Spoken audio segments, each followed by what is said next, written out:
Bismillahirrahmanirrahim. Assalamualaikum warahmatullahi wabarakatuh.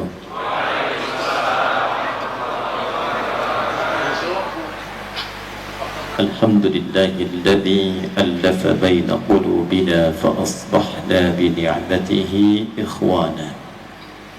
Wassalatu wassalamu ala rasulillahi sayyidina al-habibi imamina al-mursalin imamil ghurral muhajjalin nabiyina Muhammadin sallallahu alaihi wa ala alihi wa sahbihi wa dhurriyyatihi wa ummatihi ila yaumil mi'ad alladhi huwa amamah alladhi biiqtida'i sunnatihi syarifati asbahna lil muttaqina imama. Amma ba'd. Ya, kita sama-sama muliakan guru kita, tokoh kita, dan semoga Allah Subhanahu wa taala senantiasa meninggikan derajat beliau, menyehatkan beliau sehingga mampu membimbing kita dalam kebaikan. Pak Kiai Haji Muhyiddin yang dengan tawadhu bisa menyertai kita di malam hari ini. Saya memohon izin sekaligus minta maaf saya duduk sedikit lebih tinggi, tidak mengurangi kemuliaan hadirin sekalian, ini untuk sekedar terlihat saja. Saya hormati, saya muliakan, bersama kita saat ini ada Pak Lurah Gandaria Utama. Semoga tugas-tugas beliau dimudahkan oleh Allah Subhanahu wa taala. Keluarganya diberkahi dan memberikan support yang baik untuk beramal saleh di kelurahan sehingga menjadikan wilayah yang beliau pimpin diberkahi oleh Allah Subhanahu wa taala. Keluarga besar DKM Masjid Al-Mukhlisin. Baik tadi yang disampaikan oleh penasihat masjid Bapak Silo, semoga beliau senantiasa diberikan kekuatan, kebaikan, dan apa yang dilakukan, dibimbing di masjid ini diridai oleh Allah Subhanahu wa taala. Kita sejenak menyampaikan doa, semoga doa kita diterima oleh Allah Subhanahu wa taala untuk Ketua Umum di DKM Masjid Al-Mukhlisin ini, Bapak Dr. Fadil Zumhada Harahap. Sebetulnya saya ingin mengucapkan milad untuk beliau yang ke-59, karena 2 hari lalu itu yang saya ketahui beliau sampai pada miladnya. Semoga Allah Subhanahu wa taala menyehatkan beliau, memberikan kesembuhan terbaik dan memberkahi usianya seperti Nabi SAW sampaikan dan dikutip kemudian oleh sahabatnya Bakrah An-Nafi' yang dicantumkan dalam Sunan At-Tirmidzi nomor hadis 2330. Ketika ditanyakan, ya Rasulullah, wahai Rasulullah, siapa yang paling baik di antara manusia ini? Maka Nabi menjawab, man qala amruhu wa hasuna amaluhu. Ialah orang yang dianugerahi oleh Allah usia yang panjang dan bisa disertai dengan panjangnya usia itu dengan baiknya amal. Alhamdulillah, di antara aktivitas beliau mampu membimbing masjid ini. Mudah-mudahan keberkahan yang didapatkan dari masjid ini menambah kesehatan dan kebaikan untuk beliau dan keluarga beliau. Saya baru dibacakan satu ayat Al-Quran dalam setiap sesi maulid itu tiba. Baru satu ini yang saya terus terang hatinya tadi saya pendam betul untuk tidak mengalirkan air mata terlampau dalam, sehingga mungkin ceramahnya jadi sedikit dan cepat pulang. Bukan karena suaranya juga luar biasa bagus dan dalam, tapi makna ayat itu memberikan satu janji yang harus diimani oleh setiap insan beriman yang mengaku umatnya Rasulullah SAW. Hari kita membacakan tadi Quran surah ke-33, surah Al-Ahzab ayat 21 pada ayat yang pertama. Laqad kana lakum fi Rasulillahi uswatun hasanah, atau di riwayat dari Warsh dan Qalun dari Nafi' bisa dibaca dengan iswatun hasanah.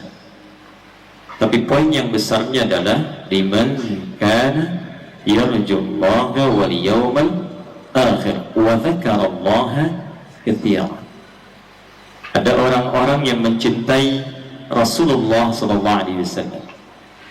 Ada orang-orang yang menjadikan Nabi Muhammad sallallahu alaihi wasallam sebagai idola dalam hidupnya. Saking cintanya dengan Rasulullah, dia mengejar sirahnya, dia meneladani, dia bersolawat kepadanya. Dan satu yang paling penting, niat ia mencintai Nabi betul-betul dilakukan karena Allah Subhanahu wa ta'ala yang memerintahkan kepadanya. Maka orang-orang yang datang bukan sekedar untuk belajar, tapi menghadirkan cintanya pada Rasulullah SAW, ingin mengenal lebih dekat dan meneladani Rasulullah SAW, maka oleh Allah dijawab, orang itu akan berpeluang berjumpa dengan Allah Subhanahu wa ta'ala. Dan ini mahal. Perjumpaan dengan Allah itu paling mahal dan tingkat tertinggi, bahkan dibandingkan dengan sekedar mendapatkan surga. Ada orang-orang yang ketika di akhirat nanti dalam hisab, wajahnya berbinar-binar. Di ayat itu ditafsir lagi dengan Quran surah 75 Al-Qiyamah di ayat 22 sampai 23. Wujuhu yawma idzin nadhirah. Ada orang-orang yang di hari kiamat wajahnya berbinar dan bercahaya, bukan karena masuk surganya, tapi ila rabbiha nadhirah, karena ia diperkenankan oleh Allah melihat langsung Rabbnya yang selama ini dirindukannya.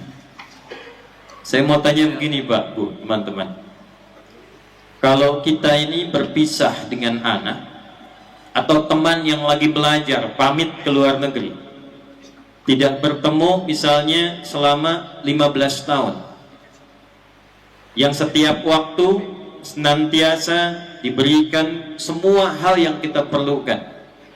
Kita butuh curhat, kemudian dilayani. Kita ingin mengadu, dibantu. Saatnya dia pergi, tak pernah bertemu selama 15 tahun. Kemudian dia kasih kabar, insya Allah besok saya pulang. Pesawat landing di Soekarno-Hatta jam 9 pagi. Kira-kira saya mau tanya, kalau diberi kabar pesawat landing jam 9, datang ke bandara jam berapa? Jam 7, jam 6, jam 5, nginep. Karena apa? Kangen, rindu. Ada yang menyampaikan kepada kita usia 4 bulan dalam kandungan sebelum dilahirkan, yang kita tidak pernah lihat, kita tidak pernah menatap langsung, tapi kita berkomitmen dalam usia kandungan 4 bulan ketika roh mulai ditiupkan. Quran surah ke-7 ayat 172, ya, wa idz akhadha rabbuka min bani adama min zuhurihim dzurriyyatahum wa ashhadahum ala anfusihim alastu bi rabbikum qalu bala syahidna. Makanya usia 4 bulan kita sering berdoa minta sama Allah itu. Saat roh ditiupkan, itu ditafsir nanti dalam salah satu hadis yang dipopulerkan oleh Al-Imam An-Nawawi pada hadis nomor keempat tuh di Al-Arba'in yang 42 hadis itu. Ya. Begitu ditiupkan kata Allah, apakah engkau mau berkomitmen menjadikan aku sebagai Rabb, Tuhan yang merawatmu, memberikan semua kebutuhan, memaafkan kalau salah, mengampuni kalau berdosa, kalau sakit aku yang sembuhkan, semua kebutuhan aku yang cukupkan. Maka kita katakan bala, ya Allah, tanpa fikir. Kalau bala itu ya tanpa fikir. Syahidna, kami bersyahadat. Tapi dari sejak kita lahir oksigen gratis, kasih sayang diberikan, rizki dicukupkan, kenyamanan didapatkan. Belum pernah kita lihat pada anak, pada kawan saja yang berpisah kita beberapa tahun, kita punya kerinduan yang tinggi. Kenapa tidak ada yang merindukan bertemu Rabbnya ketika kembali pada Allah Subhanahu wa ta'ala? Saya saat jenguk Ustaz Arifin Ilham, Allah yarham, itu di rumah sakit, itu begitu saya datang, tatap saya, pegang erat tangan saya, lalu mengatakan, Ustaz, saya sudah rindu. Masya Allah, saya bilang. Dia bisikkan ke telinga saya, liqa Allah. Sebentar lagi abang mau ketemu Allah. Liqa. Berapa di antara kita yang merindukan perjumpaan dengan Allah Subhanahu wa Ta'ala? Nah, yang paling menarik adalah ada orang-orang yang dijamin oleh Allah dan dia merindukan perjumpaan dengan Allah, dijawab oleh Allah di hari kiamat, yaumal akhir. Orang-orang ini diberikan bonus berjumpa dengan Allah karena kebiasaannya. Yang pertama, meneladani Rasulullah SAW, mengenalnya dan mencintainya saat ia berada di dunia ini. Jadi mencintai Nabi, meneladani, mengenal Rasulullah, bukan sekedar menjadikan kita insya Allah mendapatkan syafaat dari Rasulullah SAW yaumul qiyamah, tapi yang paling tinggi adalah langsung diperkenankan oleh Allah punya kesempatan menatap Allah Subhanahu wa Ta'ala. Sallu ala Nabi. Oleh karena itu mengucapkan selamat di antara sekian hamba-hamba Allah yang diberikan kemudian kelembutan di hatinya untuk datang ke masjid ini untuk mengenal Rasulullah SAW lebih dekat. Di antara sekian hamba Allah yang beraktivitas, kita yang dipilih oleh Allah Subhanahu wa Ta'ala untuk berada di masjid ini malam ini. Mudah-mudahan malam ini kita berjumpa berjamaah, besok lusa kita kembali kepada Allah berjamaah. Wasiqal ladzina taqaw rabbahum ilal jannati zumara. Ada orang-orang yang masuk surganya berbondong-bondong berjamaah. Ketika hisab Allah katakan langsung masuk secara berjamaah. Begitu masuk, mudah-mudahan kita disambut di telaga Kautsarnya Rasulullah SAW, dan dengan itu diperkenankan oleh Allah untuk menatap wajahnya Allah Subhanahu wa Ta'ala. Siapa itu Rasulullah? Siapa itu Rasulullah? Tak kenal maka ta'aruf. Karena tidak semua yang dikenali itu mesti sayang. Anda kenal istri tetangga kan tidak langsung sayang. Baik. Tak kenal maka ta'aruf. Kita kenali. Jangan-jangan selama ini kita mengatakan Nabi saya Muhammad, Rasulullah Sayyidina Muhammad SAW, tapi tidak kenal siapa beliau itu. Karena tidak kenal itulah kemudian fungsi ayat ini hanya sekedar menjadi bacaan. Hikmahnya tidak dipraktekkan dalam kehidupan. Karena yang diinginkan oleh Allah itu, kenal Rasulullah itu bukan sekedar mengatakan asyhadu an la ilaha wa asyhadu anna Muhammadan. Itu bukan cuma di lisan. Karena ada dulu orang-orang Arab Baduy mengatakan itu, langsung turun ayat merespon. Quran surah ke-49 di ayat ke-14. Qalatil a'rabu amanna. Datang segelintir orang Arab Baduy mengatakan, kami telah beriman, bersyahadat. Tiba kemudian turun jawaban langsung dari Allah. Nabi tidak komen. Awas, hati-hati, urusan iman dan kufur, awas, standarnya itu standar Allah. Gak boleh sembarangan mengeluarkan kata-kata kufur. Hati-hati. Saya ulangi, tidak boleh sembarangan mengatakan kata-kata kufur. Karena itu kalau ada aliran-aliran yang tidak jelas, sedikit-sedikit kafirkan orang, mesti hati-hati. Karena ketika kalimat itu diungkapkan, dia akan kembali mencari pemiliknya. Dia naik ke langit mencari, tidak ditemukan, di bumi tidak ditemukan, maka dia akan kembali kepada yang menuduhkan. Nah, adab Nabi ketika kemudian orang itu beriman, mengatakan saya beriman, Nabi diam, turun kemudian langsung berita dari Allah. Qalatil a'rabu amanna. Mereka berkata orang-orang Arab Baduy, kami beriman. Kata Allah, qul, katakan Muhammad pada mereka, lam tu'minu. Kalian belum serius imannya. Walakin qulu aslamna. Tapi katakan pada mereka, kalian baru formalitas masuk Islam. Mengatakan Allah sebagai Tuhan, Muhammad SAW sebagai Rasul. Baru formal diucapkan di lisan. Walamma yadkhul imanu fi qulubikum. Sedangkan imannya itu, iman pada Allah, iman pada Rasulullah, itu belum masuk ke dalam hati.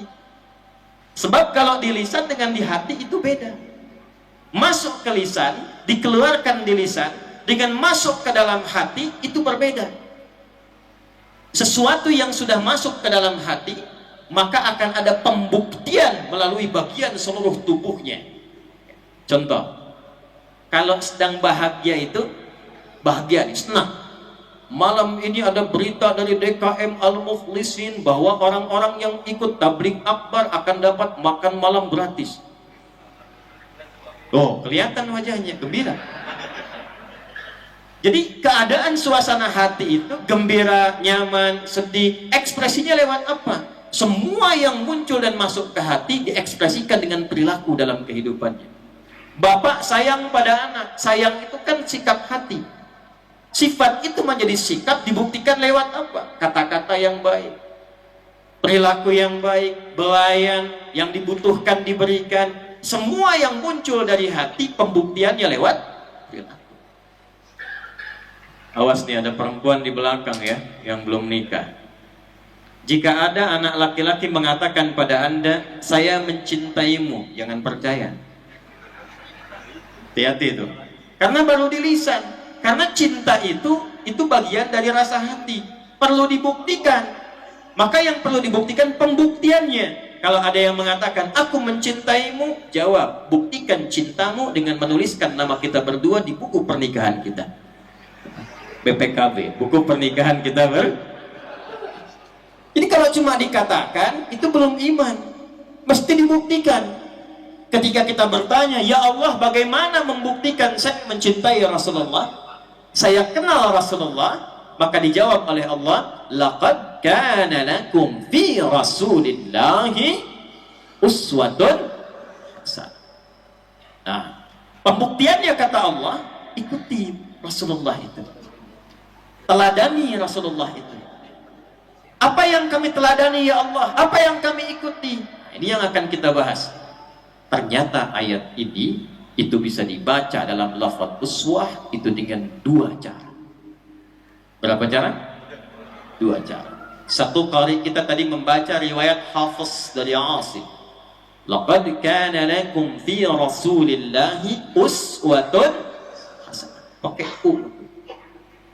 Yang kedua ada riwayatnya Warsh dan Qalun dari Nafi' Al-Madani. Imam Nafi' itu tinggal di Madinah.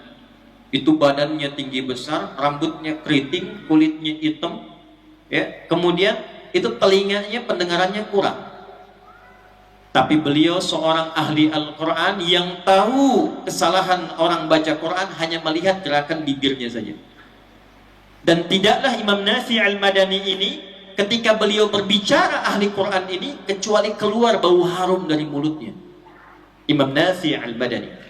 Maka riwayat kedua yang dipopulerkan oleh Imam Nafi' itu berbunyi laqad kana lakum fi Rasulillahi iswatun hasanah.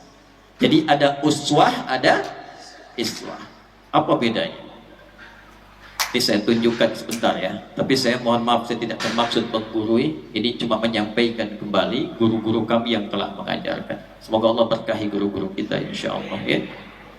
Ini saya tunjukkan sedikit saja nih ya, supaya kelihatan. Ini belakang kelihatan kan? Ini aja yang depan belum, sana udah kelihatan tuh. Ini Pak Kiai luar biasa nih, berkah masjid ini. Belum saya tulis udah kelihatan tuh ya, belakang. Ini saya tulis begini nih ya, hamzah, sin, waw, ta. Ini uswah di atas, ini iswah di atas.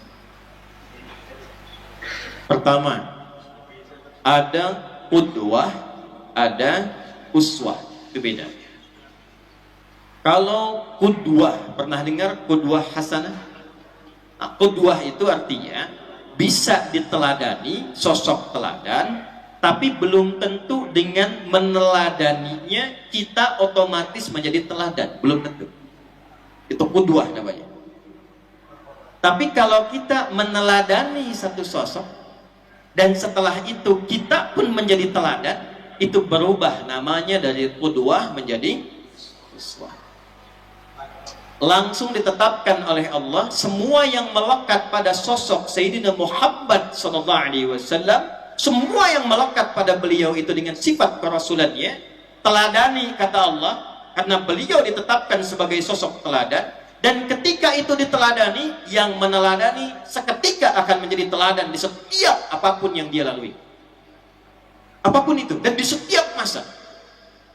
Umar itu sebelum meneladani Nabi bukan siapa-siapa. Kenal Umar bin Khattab? Dia bilang kenal. Tapi ini masih agak mendingan. Saya di Bangkalis ada yang kenal Firaun. Kenal Firaun, kenal. Hampir saya pulang tuh.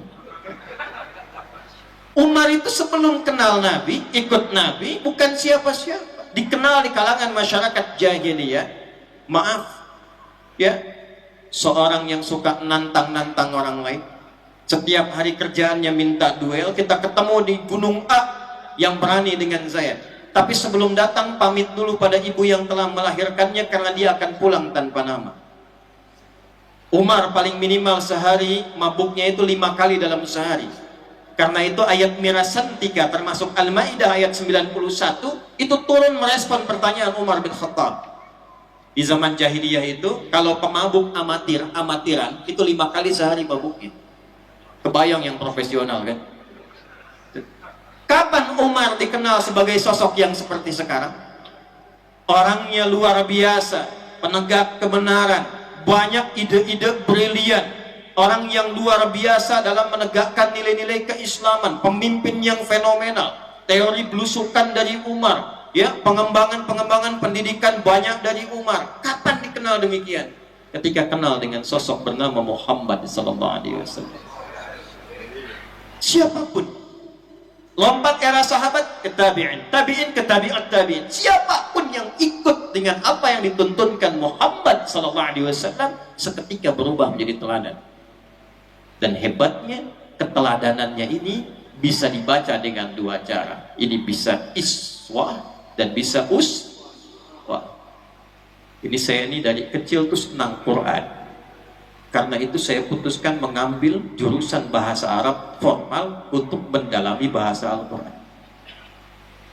Disertasi saya itu mendalami bahasa-bahasa kata-kata ayat-ayat di Quran di Muhammad 30 juz. Itu ketika menemukan bahasa Quran, singkatnya, saya mengambil sanad ijazah dulu tadi untuk menunjukkan yang saya sampaikan bukan biasa-biasa, tapi basic ilmunya kuat. Tidak ada satupun huruf dalam Al-Quran termasuk harakatnya kecuali punya makna. Kecuali punya makna. Ini yang harakat yang kita ketahui. Kalau garisnya miring kayak tidur tapi ada di atas namanya apa? Fathah. Kalau di bawah namanya apa? Kalau bulat begini namanya apa? Sukun. Kalau begini namanya apa? Dhammah. Itu semua ketika kita lekatkan pada bacaan Al-Quran, bukan harakat biasa, tapi punya makna di balik itu. Yuk kita lihat misalnya, ambil langsung kasrah dengan dhammah. Kasrah kenapa disebut dengan kasrah? Di ilmu bahasa kita akan temukan kasrah itu, kalau kita lihat posisinya di bawah disebut dengan khafad, yang rendah. Karena rendah tuh ke bawah, posisinya kecil, kasrah zujaj, kaca pecah, melahirkan pecahan-pecahan kecil. Jadi semua kata-kata jika ada harakatnya kasrah, ini menunjukkan bahwa kata-kata itu mengandung makna yang lembut, yang kecil, atau yang sederhana, yang rendah.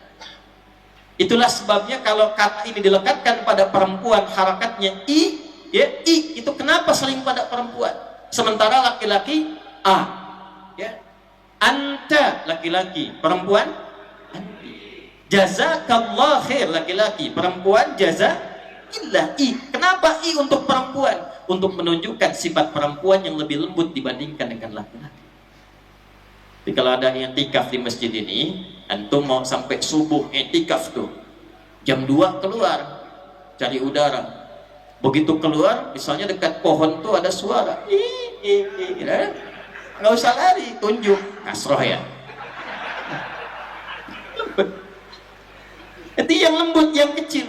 Saya waktu itu diundang ke Garut, Pak Kiai, oleh sahabat kami senior sepuh. Nyampe ke sana, itu dikasih buah sukun, Pak. Dihidangkan ke kami, sudah dimasak, buka-buka begini. Beliau katakan, Ustadz, ini silahkan sukunnya dimakan. Saya bilang, Pak, ini bukan sukun, ini fathah. Kalau sukun dia masih bulat di atas tuh, jatuh ke bawah jadi kasrah. Bapak potong-potong kebuka, dimasak jadi apa? Fathah. Tawa, saya kira selesai itu. Rupanya dia bawa lagi nampan dengan sukunnya ke dapur. Dia sampaikan pada istrinya, "Ma, kata Pak Ustadz, ini bukan sukun. Apa Pak? Fathah. Jadi kalau disebutkan kasrah, ini menunjuk yang kecil-kecil, yang sederhana. Kalau disebutkan dhammah, indhamma, yandhammu, dhama, indhimam, ya, dan alamatnya tinggi, rafa, ini menunjukkan yang tinggi-tinggi yang terkumpul banyak. Dhammah itu yang terkumpul. Jadi Allah ingin memberikan kesan begini pada sosok Muhammad SAW. Jangankan yang tinggi-tinggi yang banyak bisa diteladani, yang kecil-kecilnya pun jadi teladan. Yang kecil-kecilnya. Jadi semua yang melekat pada sosok Muhammad SAW, semuanya, dari namanya, dari tumbuhnya, dari lahirnya, berkembangnya, sampai semua aktivitasnya, senyumnya, jalannya, nengoknya, bicaranya, sampai dengan wafatnya, sampai dengan doanya, bahkan keluhannya, itu ditetapkan oleh Allah. Kalau diikuti, jadi teladan kita dalam kehidupan. Karena itu kita akan mulai pelan-pelan dari mana kita mengenal Rasulullah sehingga bisa mengikuti keteladanan yang melekat pada beliau. Kita ambil yang kecil-kecilnya dulu, kalau level besar agak tinggi, tapi nanti saya berikan satu contoh untuk dipraktekkan malam ini insya Allah.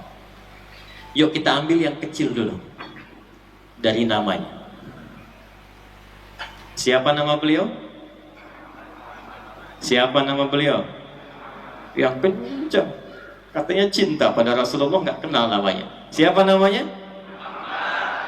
Kita tanya pada Rasulullah, siapa nama baginda ya Rasulullah?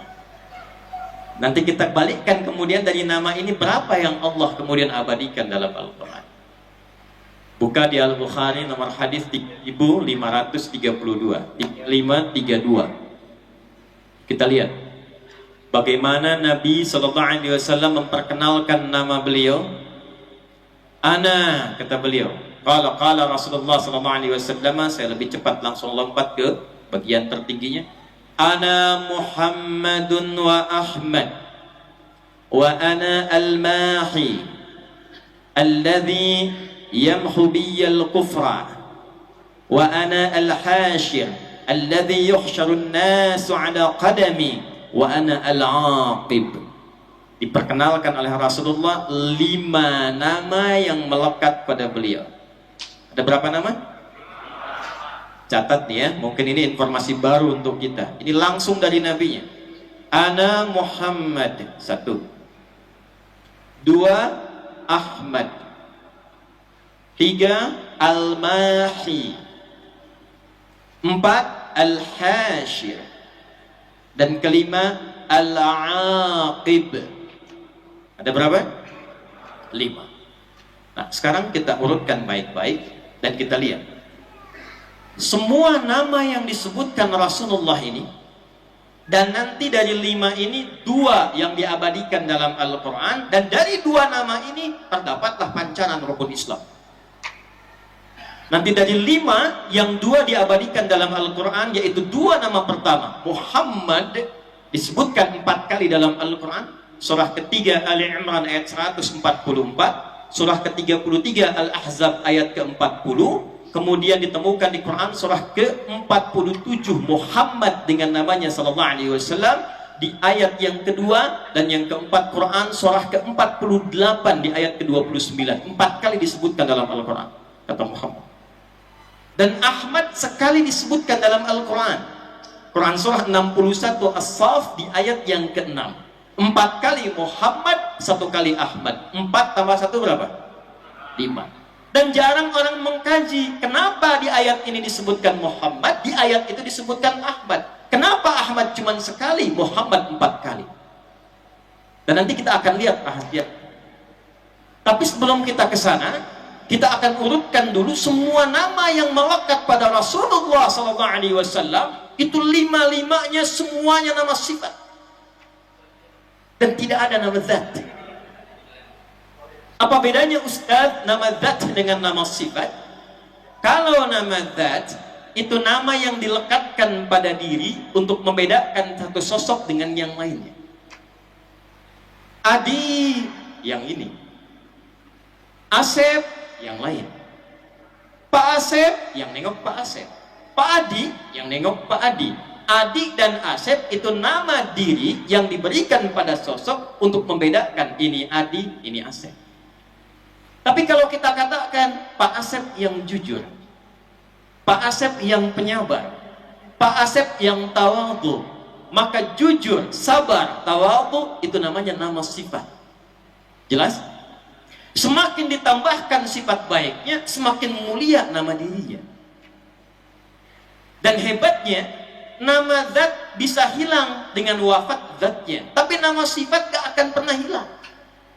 Asepnya boleh meninggal, tapi kan jujurnya tidak wafat. Pernah mendengar begini, ada pengumuman telah meninggal dunia, jujur. Telah wafat, sabar. Tidak pernah kita temukan. Sifat itu akan terus abadi melampaui zamannya, sekalipun zatnya sudah tidak ada dalam kehidupan. Itulah yang melekat pertama kali yang Allah berikan pada Rasul mulia ini, dibedakan semua namanya dari nabi-nabi sebelumnya dengan nama sifat. Jika Anda bedakan dengan nabi-nabi sebelumnya sampai ke Adam alaihissalam, makanya komentar Nabi, ana al-aqib, saya penutup semua nabi dari Adam sampai ke beliau, dan punya keistimewaan semua nama yang melekat pada beliau sifat. Silakan urutkan sampai ke atas. Muhammad sallallahu alaihi wasallam bin Abdullah bin Abdul Muttalib bin Hashim bin Abdul Manaf bin Qusay bin Murrah bin Kilab bin Ka'ab bin Ghalib bin Fihr bin Malik bin Nadar bin Kinana bin Khuzaimah bin Mudrika bin Ilyas bin Nizar bin Mudar bin Ma'ad bin Adnan bin Addi bin Adri bin Muqawwam bin Nahur bin Tarikh bin Ya'rub bin Yasdub bin Nabit bin Ismail alaihi salam bin Ibrahim alaihissalam bin Azar atau bin Nahur bin Abir bin Kinan bin Al-Fahsyad bin Sam bin Nuh alaihissalam bin Mikhlail bin Matusyara bin Kinan bin Anwas bin Tis bin Adam alaihissalam. Coba ulangi. Ana al-aqib, kata Rasulullah, saya al-khatib, saya penutup. Cuma bedanya nama saya dengan nabi sebelumnya, semua nabi sebelumnya itu rata-rata namanya nama zat. Kalaupun ada sifat satu dua, tapi Rasulullah yang istimewa ini, wa innaka la'ala khuluqin 'azim, ya, yang kesaksian langsung dari Allah, akhlaknya begitu agung dan tinggi, saking tingginya semua nama yang melekat pada beliau bisa diteladani karena sifat, bukan zat. Sifat bukan zat. Itu yang paling utama satu. Jadi kalau kita mau gali apa yang melekat pada Rasulullah supaya kenal Nabi, yang pertama diperkenalkan oleh Allah, kenali namanya dulu. Laqad kana lakum fi Rasulillahi, kita mulai dengan iswah dulu, namanya dulu. Jangan-jangan selama ini menyebut namanya, tapi kita tak kenal dengan sifatnya. Sifat apa yang melekat pada nama itu? Nah, sekarang kita keluarkan yang viral dulu dalam Al-Quran, dua nama, Muhammad dan Bapak Ibu sekalian. Sekali lagi saya tidak bermaksud mengajari, tapi kalau kita buka sirah yang agak tinggi-tinggi ya, kalau Nurul Yakin masih ringkasan ya, tapi kalau kita ngaji ke Ibnu Ishaq sampai dengan ke atas, kita akan temukan ternyata di era jahiliyah, di zaman Nabi dilahirkan itu, nama Muhammad tidak populer, belum pernah ada sebelumnya. Saya ulang ya, nama Muhammad itu belum pernah ada sebelumnya di kalangan masyarakat jahiliyah, baik di suku Quraisy ataupun suku-suku yang lain. Usama banyak, Zaid banyak, Muhammad tidak ada. Kapan nama itu muncul dan bagaimana seorang Abdul Muttalib, kakek Nabi sallallahu alaihi wasallam, memberikan nama khusus untuk cucunya, diberi nama dengan Muhammad? Di tahun-tahun sebelum kelahiran Rasulullah sallallahu alaihi wasallam, sebelum maulidnya terjadi, Abdul Muttalib, kakeknya Nabi, kita pamitkan beliau tadi pamit pada kami. Kita doakan beliau ke Muhyiddin disehatkan oleh Allah, ya, diberkahi aktivitasnya, insyaallah. Beliau ada pertemuan juga dengan para habaib, ya. Mudah-mudahan habaib-habaib juga disehatkan oleh Allah Subhanahu wa taala dan dirukunkan kita semua untuk mendapatkan percikan kemuliaan Rasulullah sallallahu alaihi wasallam. Abdul Muttalib itu melakukan perjalanan Karena orang-orang dulu itu punya kebiasaan untuk merantau dalam dagang.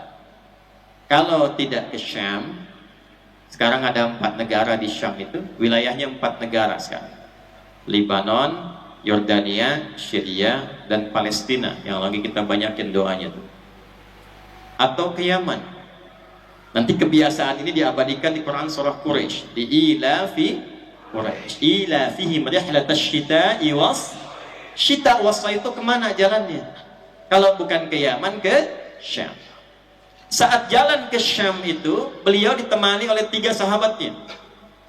Satu namanya Sulaiman bin Mu'adhi. Yang kedua namanya Hulailah bin Hajij. Dan yang ketiga namanya Himran.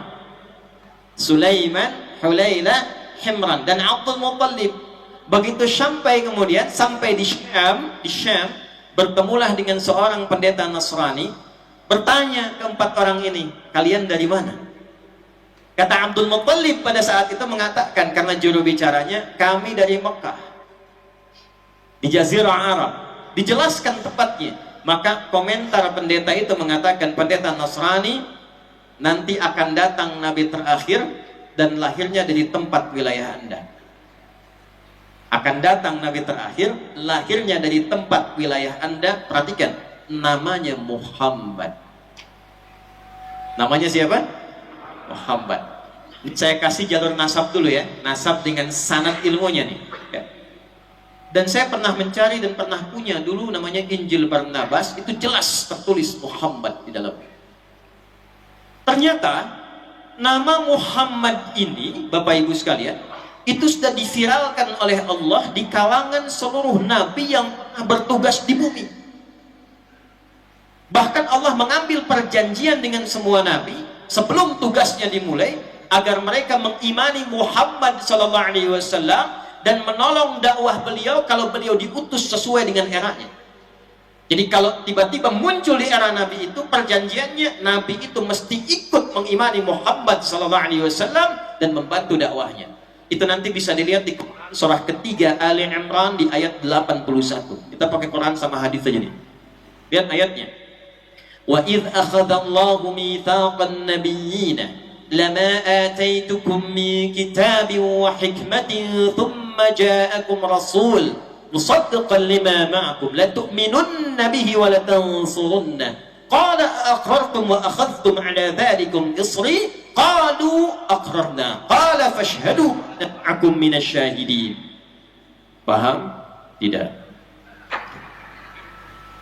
Wa idh akhadallahu mitsaqan nabiyyin, dan ingatlah, pahamilah, pelajarilah, ketahuilah ketika Allah mengambil komitmen dengan semua nabi yang bertugas di bumi. Ingat, ada al-anbiya, ada nabiyyin, itu beda. Kalau al-anbiya itu beberapa nabi, tapi tidak semua nabi. Ada surah ke-21 namanya surah apa? Al-Anbiya. Tadi yang ayat kedua yang dibacakan. Wa ma arsalnaka illa rahmatan lil alamin. Di Al-Anbiya. Kenapa disebut Al-Anbiya? Karena di surah itu ada beberapa nabi dikisahkan, tapi tidak semua nabi. Tapi kalau kita ingin merubah menjadi bentuk semua nabi tanpa kecuali, kalimatnya berubah dari anbiya menjadi nabiyyin. Wa idh akhadallahu mitsaqan nabiyyin, dan pahami, ketahui, ingat, pelajari ketika Allah mengambil komitmen dengan semua nabi yang bertugas di bumi. Lama ataitukum min kitabi wa hikmah, ketika aku, kata Allah, akan menugaskan engkau jadi nabi, aku berikan buku petunjuk, pedoman kitab, dan dijelaskan lewat hikmah. Jadi ada kitabnya, ada penjelasannya. Nabi Musa kitabnya apa? Taurat, kitab. Penjelasan Nabi Musa disebut dengan hikmah. Nabi Isa kitabnya apa? Injil. Penjelasan Nabi Isa terhadap Injil disebut dengan hikmah. Nabi Muhammad kitabnya apa? Al-Quran. Penjelasan Nabi Muhammad terhadap Al-Quran disebut dengan hikmah. Semua Nabi saat menerima kitab dan hikmah, kata Allah, harus ada komitmen. Kalau tugas kalian saat berjalan bersamaan dengan itu lahir Nabi penutup, kalian harus membantu risalahnya, beriman kepadanya, dan menolong dakwahnya. Kata Allah, apakah kalian semua komitmen? Mereka berkata, kami komitmen ya Allah. Qala fashhadu wa ana ma'akum minasyahidin. Bersyahadatlah kalian karena aku menyaksikannya. Jadi nama Muhammad SAW itu bukan nama yang diberikan oleh manusia. Ingat itu. Mungkin baru tahu kita malam hari ini. Itu bukan nama yang diberikan oleh manusia. Karena itulah semua nabi sudah tahu itu diviralkan di setiap masanya. Bahkan khusus Nabi Ibrahim dan Nabi Ismail alaihi wassalam. Ibrahim itu gelarnya Khalilullah, yang paling dekat dengan Allah. Paling dekat dengan Allah. Dan Abul Anbiya, bapaknya para nabi, karena semua ke bawah keluarganya itu nabi. Dari semua jalur. Sayyidah Sarah melahirkan nanti Ishak, Ishak turun Yakub, Yakub turun Yusuf, terus sampai ke Isa alaihi salam. Sayyidah Hajar menurutkan sampai Sayyidina Ismail alaihi salam sampai Muhammad sallallahu alaihi wasallam. Disebut Abul Anbiya, khusus zamannya Nabi Ibrahim dan Nabi Ismail alaihi wasallam, itu sampai keduanya berdoa di samping Ka'bah supaya Nabi Muhammad sallallahu alaihi wasallam spesial. Lahirnya nggak boleh sama dengan nabi-nabi lain, harus lahir di tempat atau di sisi tempat yang paling spesial di bumi. Apa tempat yang paling istimewa di bumi? Ka'bah. Ya, dari mana tahunya? Quran surah ketiga Ali Imran ayat 96 sampai 97. Inna awwala baiti wudi'a lin-nas. Sungguh kata Allah, aku tegaskan, rumah pertama yang dibangunkan untuk manusia, bukan manusia yang bangun. Saya ulang ya, rumah pertama yang dibangunkan untuk manusia sebagai kiblat, bukan manusia yang bangun. Nanti buka kitab namanya Akhbaru Makkah karya Az-Zuraqli. Anda buka halaman 13 sampai 15 tuh. Itu disampaikan bagaimana di situ dalil disebutkan malaikat diperintahkan oleh Allah bangun Ka'bah sebelum Adam turun. Dibangun. Nanti zaman Nabi Nuh alaihi salam hancur bagian atasnya terkena banjir. Sisa pondasi. Nah, pondasinya ini diperintahkan oleh Allah kepada Nabi Ibrahim, Nabi Ismail, tinggikan lagi di era Nabi Ibrahim. Maka beliau menapakkan kakinya, bawa batu untuk meninggikan lagi. Tapak pertama yang ditapakkan untuk melakukan perbuatan besar disebut makom namanya. Di makom itu tapak terhormat. Ya, kenapa kita sebut kuburan dengan makom? Untuk memberikan kesan hiduplah dengan terhormat supaya wafatnya pun dihormati. Makanya kita sebutkan makam ulama, makam aulia, dengan makam para kiai. Kenapa? Karena hidup mereka terhormat. Ada pesan di balik nama makam. Bekerjalah selama hidup dengan terhormat agar wafat pun Anda terhormat. Itu maksudnya. Maka sampai sekarang walaupun Nabi Ibrahim sudah tidak ada, makamnya tetap ada. Hajar Aswad, multazam, kemudian ada pintu, tarik garis lurus, geser kanan dikit, itu makam Ibrahim. Begitu diinjakkan kaki, anaknya yang usia 3-4 tahun kurang lebih datang dari sisi kanan bawa batu, mengatakan, "Papa, saya mau bantu, boleh nggak?" Maka bawa batu, batu dalam bahasa Arab disebut dengan hajar, disusun-susun menjadi hijar. Maka daerah itu sampai sekarang disebut dengan Hijar Ismail. Apa kaitan dengan Nabi Muhammad SAW? Begitu selesai ditinggikan Ka'bah itu, berdoalah keduanya. Berdoa keduanya di samping Ka'bah. Doanya ada 3. Diabadikan di Quran surah kedua Al-Baqarah ayat 127, 128, 129. Nah, yang 129 itu khusus untuk Nabi Muhammad SAW. Rabbana wab'ath fihim rasulan minhum yatlu 'alaihim ayatika wa yu'allimuhumul kitaba wal hikmah wa yuzakkihim innaka antal azizul hakim. Ya Allah, mohon nanti Rasul yang diutus yang terakhir, yang mulia, yang istimewa itu, mohon lahirkanlah ya Allah di tempat yang termulia, di sisi Ka'bah ini, di kalangan penduduk yang akan hidup di sekitaran Ka'bah ini. Sekarang silahkan riset dan cek, Nabi mana yang pernah tugas di muka bumi yang lahirnya dekat Ka'bah? Gak ada, kecuali Nabi Muhammad SAW. Nanti kalau umrah, kalau haji, ini kita doakan mudah-mudahan yang belum bisa dipercepat ya. Nabung, gak cukup dengan amin, nabung. Ntar dari Zam-Zam keluar, langsung belok kanan tuh. Jangan masuk masjid dulu, lurus dikit belok kanan ke arah yang bawah bukit tuh yang ada istana. lurus, tandanya sebelah kanan tuh ada pos security, CCTV-nya tuh satu warna putih ngadepnya ke depan. Ya, bawahnya kursi ada warna hijau. Lurus aja dulu, terus sampai ke ujung. Ya, sebelah kanan ada kipas angin, tuh saya hitung tuh ada 35 tuh, dari awal sampai akhir. Yang ini belum saya hitung. Sampai ujung. Begitu nyampe ujung, tarik kemudian ke kanan dikit agak serong 45 derajat, 150 meteran. Anda temukan satu rumah tuh, yang sekarang jadi perpustakaan, warna krem, itulah tempat Nabi dilahirkan. Tidak ada satupun Nabi yang lahir dekat Ka'bah kecuali Nabi Muhammad SAW. Nabi Ismail lahirnya di Palestina, wafatnya dekat situ. Tapi Nabi Muhammad lahirnya di situ. Jadi saking mulianya Nabi ini, awas hati-hati nih, Allah sudah memuliakan luar biasa. Namanya diviralkan, tempat lahirnya istimewa, yang mendoakan para nabi, sampai nanti kerisalah Nabi terakhir sebelum datangnya Nabi Muhammad SAW. 600 tahun sebelum kelahiran Nabi Muhammad SAW, namanya itu sudah semakin dikuatkan, bahkan semakin gembira. 600 tahun sebelum kelahiran Nabi Muhammad. Maka Nabi sebelum Nabi Muhammad, ya, pengantar sebelum ditutup itu namanya Isa bin Maryam. Yesus Al-Masih. Itu lahir 600 tahun sebelum Nabi Muhammad SAW. Dan beliau merasakan pada masa itu, ini akan segera datang nih Rasul penutup. Maka redaksi Qurannya berbeda. Nabi Ibrahim, Nabi Ismail masih berdoa, Nabi Isa memberi kabar gembira. Nah, kebayang nggak nih, ada orang 600 tahun belum lahir orangnya sudah gembira. Pak, aduh saya gembira nih, ayo kita syukuran. Gembira apa? Anak saya mau lahir. Kapan? Ntar kalau saya udah nikah. Udah nikah aja belum. Respon kita gimana tuh? Oh, nanti ada-ada aja gitu ya. Tapi ini lain, Nabi Muhammad tuh beda. Belum lahir, masih 600 tahun. Nabi Isa, Nabi Rohullah, dekat dengan Allah, dijaga oleh Allah, ibunya mulia, ya. Dan itu menyampaikan kepada umatnya, aku berikan kabar gembira. Nabi Isa gembira, Nabi Isa gembira. Ente Nabi bukan, Rasul bukan, surga belum jelas, nggak ada pujian di Quran, nggak gembira dengan kedatangan Nabi Muhammad, dipertanyakan. Mungkin para nabi kalau lihat lagi, lihat bingung siapa nih. Para nabi gembira. Quran surah 61 ayat yang ke-6. Wa idh qala Isa bin Maryam, disebutkan langsung namanya Isa dan binnya.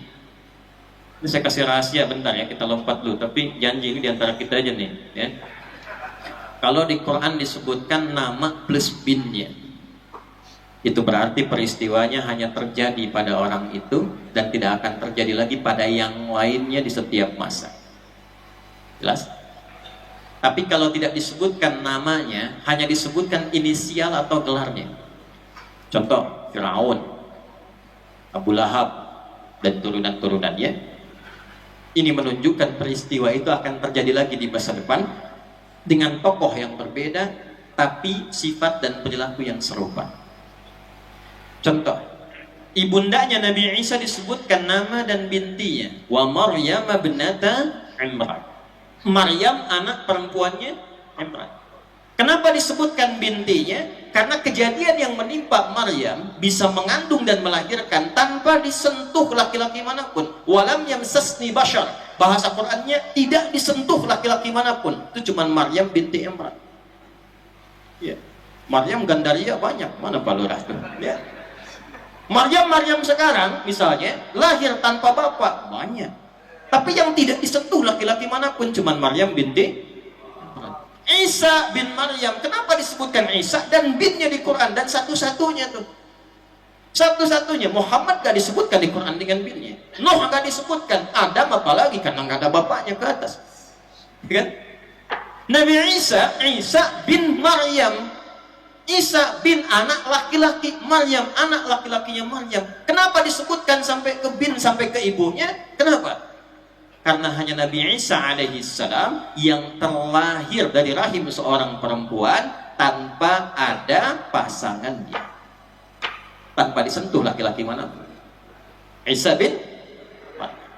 Ada lagi yang lebih hebat daripada Isa, namanya Adam. Siapa namanya? Adam. Adam. Jadi Allah itu menciptakan manusia dengan semua keadaan, 4 keadaan semua. 1, yang tanpa ibu tanpa bapak, Adam. Jelas? Yang kedua, ada bapak tanpa ibu, belum tahu kan? Ada bapak tanpa ibu. Siapa? Hah? Hawa. Karena Hawa itu diambil dari tulang sulbinya siapa? Adam. Dari laki-laki tanpa perempuan. Sekarang ada perempuannya, laki-lakinya nggak ada. Siapa?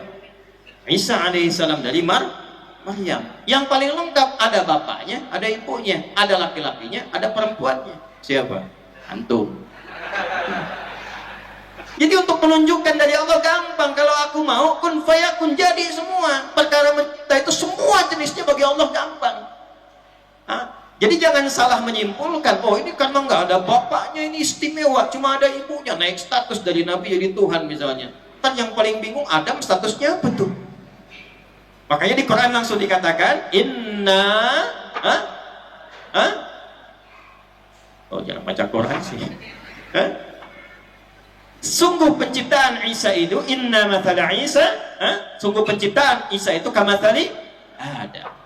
Sama aja dengan Adam, cuma nanti bagian mana? 1, 2, 3, 4. Poinnya langsung wa idh qala Isa bin Maryam, ketika Isa bin Maryam menyampaikan pada umatnya, inni rasulullahi ilaikum. Inni itu inna tambah ya mutakallim. Innanya aja kalau kita ngaji nahwu udah dalam banget tuh. Inna harfu nasbin wa tawkidin tansibul isma wa tarfa'ul khabara mabniyun 'alal fathi la mahalla lahu min i'rab. Paham? Tidak. Ya. Inna huruf nasab dan taukid menancapkan kepada diri, jangan goyah, meyakinkan tanpa ragu. Kalau ditambah yang mutakallim artinya yang bicara tidak ragu sedikit pun, menancapkan pada hatinya. Kata Nabi Isa alaihissalam, inni rasulullahi ilaikum. Hei, saya tegaskan ya, saya saksikan pada diri saya tanpa ragu, saya adalah utusan Allah untuk kalian semua, pada umatnya. Musaddiqan lima baina yadayya minat Taurat. Saya meneruskan risalah Taurat yang sampai ke saya. Dari Nabi Musa terus nanti ada Daud, ada Sulaiman dan sebagainya, sampailah ke Nabi Isa. Di era Nabi Isa, risalahnya lanjut, karakternya disesuaikan dengan umatnya, diberi nama dengan Injil. Jelas?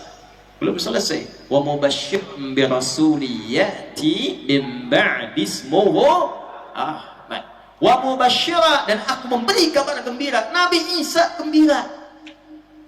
Padahal 600 tahun sebelum kelahiran Nabi dikonfirmasi. Yang konfirmasi siapa? Al-Quran. Nah, jadi setiap orang Islam itu kalau mengaku beriman pasti gembira dengan kehadiran Nabi Muhammad SAW. Pasti gembira. Nah, nanti cara mengekspresikan kegembiraannya, maulidnya seperti apa? Gambarannya seperti apa? Maka yang pertama diisyaratkan oleh Al-Quran, kenali namanya. Kenapa Nabi Isa mempopulerkan nama yang kedua Ahmad, sedangkan di ayat lain Allah populerkan dengan 4 kali disebutkan dengan nama Muhammad. Sekarang kita kenali dulu nama yang pertama, Muhammad. Tadi saya katakan dari keterangan Nabi Isa ini beliau mempopulerkan, ini namanya nih Muhammad Ahmad. Lanjutlah itu pada murid-muridnya, menyebar di antara muridnya, terkonfirmasilah 600 tahun setelahnya kakeknya Nabi Muhammad, Abdul Muttalib, kemudian jalan dengan 3 sahabatnya tadi, Sulaiman, Hulailah dengan Himran ke Syam, bertemu pendeta Nasrani tadi yang saya sebutkan di awal, maka mengkonfirmasi apa yang disampaikan Nabi Isa. Hei, di tempat kalian adalah seorang nabi, ya, akan lahir seorang nabi namanya Muhammad. Maka 4 orang ini berjanji kalau mereka dapat cucu, maka yang paling duluan di antara mereka cucu akan diberi nama dengan Muhammad. Ya, yang duluan dapat cucu diberi nama dengan Muhammad. Qadarullah ketika pulang ternyata lahirlah dari Sayyidah Aminah anak laki-laki, cucunya Abdul Muttalib. Di antara 4 ini yang duluan dapat cucu Abdul Muttalib, maka diberi namalah dengan nama Muhammad. Nama itu belum familiar di lingkungan Quraisy pada masa itu, nggak ada yang tahu. Jadi nama Muhammad itu pemberian Allah. Jelas? Pemberian siapa? Allah. Apa artinya Muhammad? Sallu ala Nabi. Muhammad. Muhammad itu bentuk superlatif, sirah mubalaghah, mengandung makna yang paling lengkap yang asalnya dari kata Mahmud. Ini asalnya Mahmud nih, Mahmud. Ada Pak Mahmud di sini? Kalau ada orang namanya Mahmud, Mahmud itu satu sifat mulia yang bermakna sosial. Baik dari dalam diri keluar. Contoh, jujur tapi kurang sabar. Satu sifat saja, jujur tapi kurang sabar. Nah itu kalau diambil ke bahasa Arab namanya Mahmud. Jujur orangnya tapi kurang sabaran. Sabar misalnya kan, tapi kurang jujur. Satu sifat yang baik itu Mahmud. Kalau sifat itu dikumpulkan, semuanya disatukan dalam aspek sosial. Sosial itu hubungan sesama manusia dengan hewan, dengan tumbuhan, dengan alam. Karena itu disebut hablum minan, bukan. Kalau nas itu dengan manusia saja. Hablum minal makhluqat. Minan nas itu belum lengkap. Kalau hablum minan nas hubungan dengan manusia saja. Dengan hewan bagaimana? Dengan tumbuhan bagaimana? Kalau sama manusia baik, sama hewan baik, sama tumbuhan baik, dan semua sifat kebaikan itu melekat pada dirinya, maka berubah dari Mahmud menjadi Muhammad. Kenapa beliau dinamakan dengan nama Muhammad sallallahu alaihi wasallam? Untuk menunjukkan sifat kasihnya yang sangat luar biasa. Karena sifat yang diberikan oleh Allah yang melekat kepada beliau, yang dibacakan Qori tadi di bagian terakhir, wa ma arsalnaka illa rahmatan lil alamin. Jangan dipopulerkan sama Maher Zain aja itu rahmatan lil alamin. Sifatnya kita praktekkan. Alamin itu siapa saja, bukan satu alam. Jadi kalau sama manusia Nabi Muhammad itu jelas sudah baiknya, jelas lacak semua sirah ditemukan bagaimana indah perilakunya. Sedang ruku ada yang naruh kotoran di punggungnya, apakah marah? Tidak. Selesai diangkat, bersihkan, senyum, biasa lagi. Diancam, dipersekusi, mau dieksekusi, diusir, dimaafkan. Sama manusia masih biasa, tapi bagaimana dengan hewan, dengan tumbuhan? Saya ambil yang paling tinggi aja deh, dengan tumbuhan. Suasana perang nih ya, bisa. Contohnya, perang itu kan nggak ada kasih sayang ya. Makanya surat izin bertahan, izin membela diri, bukan izin menyerang ya. Jadi namanya jihad nih. Jihad itu bukan nyerang sembarangan, awas hati-hati. Ya, hati-hati. Jihad itu izin mempertahankan diri, membela diri ketika diserang.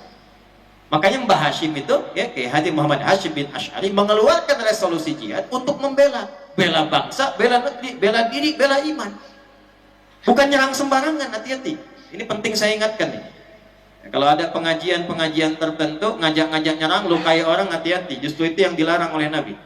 Dan Nabi pernah ingatkan di masa-masa lalu akan terjadi potensi itu. Di hadis Muslim nanti, kalau ngajinya dilengkapi. Ya, saya juga ini menghimbau dan bermohon pada Allah, semoga tidak pernah terjadi lagi tuh ya, yang demikian. Saya cukup tuh waktu kajian di Lampung yang bikin shock itu. Bom di Jalan Tamrin. Tiba-tiba satu jamaah reaksi langsung angkat tangan. Ustaz, apakah bom di Jalan Tamrin termasuk jihad fisabilillah? Saya bilang, Mas, sependek pengetahuan saya, jihad fisabilillah itu jihad di jalan Allah, bukan di Jalan Tamrin. Tapi poinnya apa? Dalam konteks membela diri pun dalam suasana peperangan kan itu berkecamuk ya, luar biasa dahsyat dan nggak ada kasih sayang. Makanya ketika diizinkan membela diri dalam suasana di infansi itu turunlah surah At-Taubah, bara'atum minallah. Turun tuh izinnya dari Allah, silahkan bela diri. Tapi itu satu-satunya surah dalam Al-Quran yang nggak ada Bismillahirrahmanirrahim, nggak dibuka dengan Bismillah. Yang lain semua pakai Bismillah. Cuma nanti akan diganti di An-Naml ayat 30. Wa innahu min Sulaimana wa innahu bismillahirrahman. Jadi lengkaplah 114 Bismillahirrahmanirrahim dalam Al-Quran. Cuma di At-Taubah nggak ada. Kenapa At-Taubah itu tidak dibuka dengan Bismillahirrahmanirrahim? Karena surah itu adalah surah izin untuk berjihad, membela diri dalam suasana peperangan. Sedangkan Rahman dan Rahim itu sifat sayang, sifat rahmat. Nggak ada orang perang pakai sayang. Izin nembak ya. Oh, sakit nggak di sana? Maaf ya. Tembak ya tembak aja, bom aja. Itu namanya peperangan. Tapi dahsyat-dahsyatnya perang, keluarlah kata-kata legenda seorang Muhammad SAW. Pasukan Muslim nggak boleh rusak tanaman, nggak boleh cabut sembarangan. Tuh. Kalau pada manusia udah biasa. Yang perempuan jangan dilukai, yang bayi-bayi dijaga, yang tidak terlibat jangan kemudian dipersekusi. Makanya ditunjukkan tuh di Palestina sekarang tuh. Cuman berita yang keluar hoax semua. Ya, bayi-bayi dibebaskan lagi, ibu dengan anaknya dirilis videonya. Cuma kan yang nampak tuh yang tidak baik. Yang seperti itu biasa. Saat kita dijajah juga pada waktu itu beritanya begitu. Saya tuh kemarin ke Belanda. Saya sampai datangi kantor VOC tuh. Sekarang udah jadi asrama di Delft. Kecil dengan Masjid Mukhlisin gedean ini. Cuman gudangnya besar. Ya, lain waktulah kita cerita itu ya. Tapi banyak hal yang tidak ketahui. Tidak kita ketahui, banyak sesuatu yang bergeser. Tapi yang paling dahsyat, Muhammad SAW itu namanya mewakili sifat kasih. Baik pada manusia, pada hewan nih. Ya, maaf timbang nyembeli hewan nih. Waktu Idul Adha, cuma dalam Islam yang ada aturan jelasnya. Menyembeli tapi tidak menzalimi hewannya. Kata Nabi, sebelum disembelih tajamkan pisaunya sehingga tidak memberikan rasa sakit mendalam kepada hewannya, yang mempercepat penyembelihannya. Tajamkan di Islam.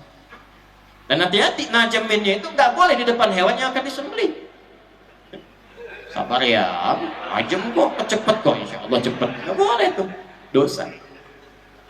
Di mana ada aturan, hubungan dengan tumbuhan bisa membuat manusia berdosa, cuma di Islam. Di mana ada aturan menzalimi hewan itu bisa celaka, cuma di Islam. Ada orang yang ngurung kucing kan, gak dikasih makan, dan ditunjukkan, diberitakan pada Rasulullah, terus sedang dihukum tuh karena perilaku zalimnya pada kucing. Sebaliknya hanya seorang perempuan yang larut dalam dunia gelap, tiba kemudian dia melihat seekor anjing kehausan, dia keluarkan bagian dari dirinya. Ada yang menyebutkan sepatu, ada yang menyebutkan bagian dari tempat yang dia dapati. Lalu dijulurkan tuh, diberi minum ke anjing itu.